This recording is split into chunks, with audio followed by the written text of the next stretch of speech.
Assalamualaikum warahmatullahi wabarakatuh. Jumpa lagi pada pertemuan yang keempat mata kuliah fisika dan Asia ini. Mari kita awali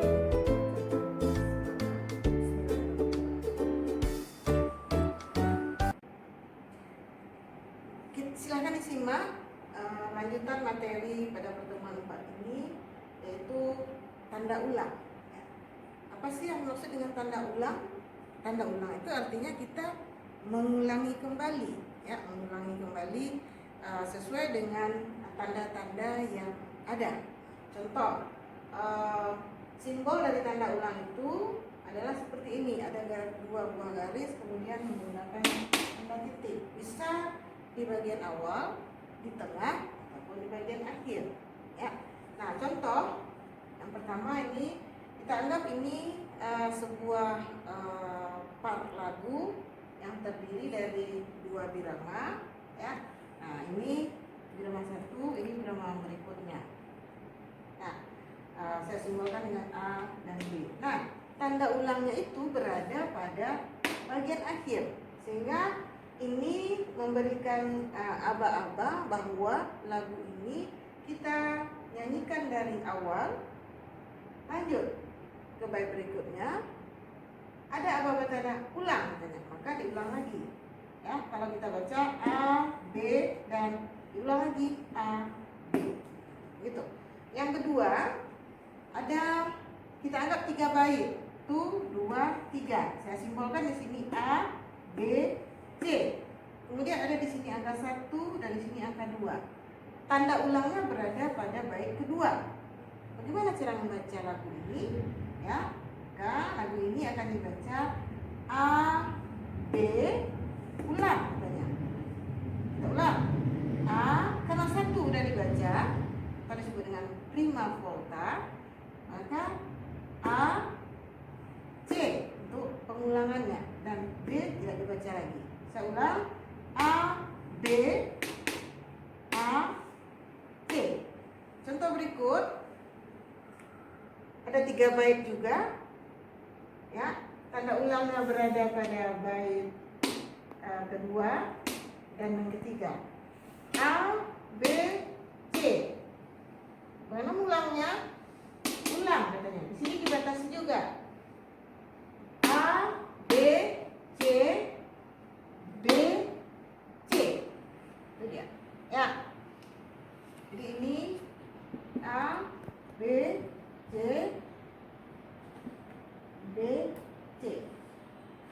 Yang keempat, kita anggap ada 4 bait, ya, A, B, C, D.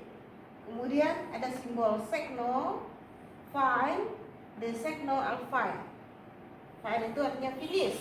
Otomatis di sini sudah pasti terakhir, ya. Kita baca A, B, C. Kalau di sini finish, ini bagaimana? Maka tidak bisa berhenti sampai di sini, ya. A, B, C, D, ulang katanya. D sekno al fine, diulang dari sekno berakhir di fine. Maka dibacalah lagu ini A, B, C, D, B, C.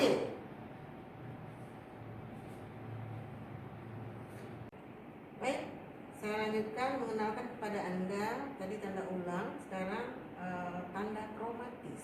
Apa itu tanda kromatis? Tanda kromatis itu adalah tanda yang digunakan untuk mengubah tinggi rendah nada dengan setengah.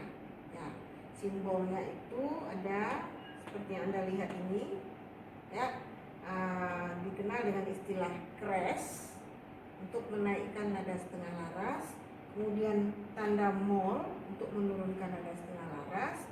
Kemudian ini tanda pugar mengembalikan ke kondisi semula. Kalau kita letakkan ke garis para nada, dia seperti ini, ya, satu press itu diletakkan di setelah tanda kunci, kemudian tanda mol juga begitu.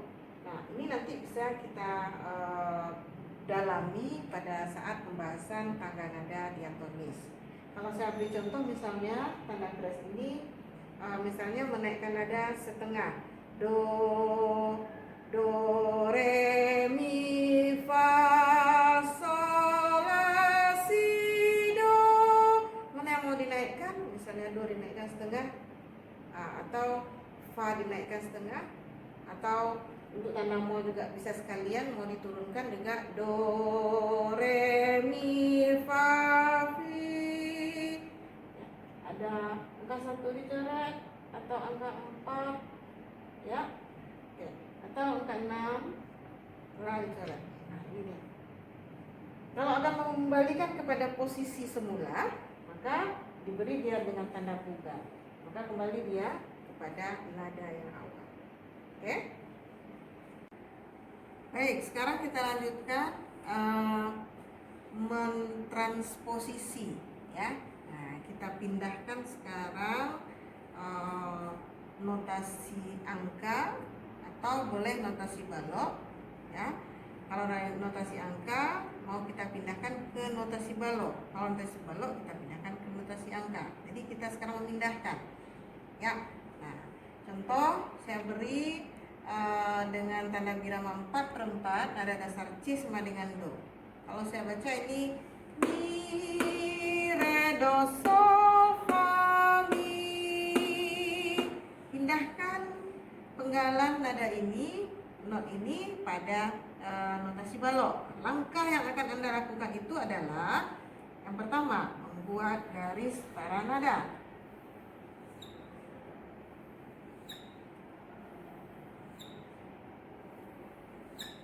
Yang kedua, membuat tanda kunci. Yang ketiga, memindahkan tanda birama 4/4. Nah, sekarang mi. Ingat lagi yang sudah saya sampaikan pertemuan sebelumnya, ya, di mana letak mi. Oke. Nah, saya jemput kembali dulu. Masih ingat? Sol itu letaknya pada garis kedua, ya. G sol. Nah, sini. Kalau sol pada garis kedua, maka mi letaknya di mana? Ya, mi sol, ya. Sol fa mi. Berarti mi pada garis pertama. Nah, mi berapa ketuk? 2. Nah, lihat lagi notasi yang nilainya 2 ketuk. Ya, ini dia. Mi tangkanya 2,5 spasi. Ini berapa ketuk? 2. Sekarang re do sol mi, berarti re di sini, ini 2 ketuk. Re do sol, do re mi fa, di sini sol, ya. Lanjut fa, kalau di sini sol maka fa di sini 1 ketuk. Mi berapa ketuk? Mi 3, ya. Tolong lihat lagi, mi itu 3 ketuk. Ini berapa ketuk? 2 ditambah titik.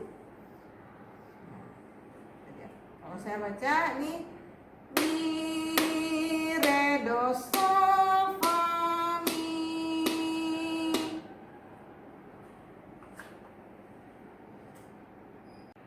Sekarang contoh yang kedua itu Anda akan mentransposisi dari notasi balok ke notasi angka. Jadi saya berikan contoh yang balok, nanti Anda pindahkan ke angka, ya. Dengan kembali mengingat, ini rumusnya, ya. Sol itu pada garis kedua, karena ini C sama dengan do, ya. Nah, ingat itu, sol itu pada garis kedua. Kalau kita urutkan seperti ini dia. Nah, sekarang pindahkan. Kita pindahkan 2/4. Ini apa nadanya? Sol. Ya, sol ada berapa ketuk? Ada 2 ketuk. Seperti apa 2 ketuk? Sol ini simbol tanda di diam. 1 ketuk. Ini apa? Sol la si. Terus do. 1 ketuk, do 1 ketuk. Kalau saya baca sol si si do do. Kalau saya baca sol si si do do. Oke, baik, terima kasih. Kita akhiri pertemuan ini dengan membacakan hamdalah. Sebagaimana biasa, silahkan Anda melihat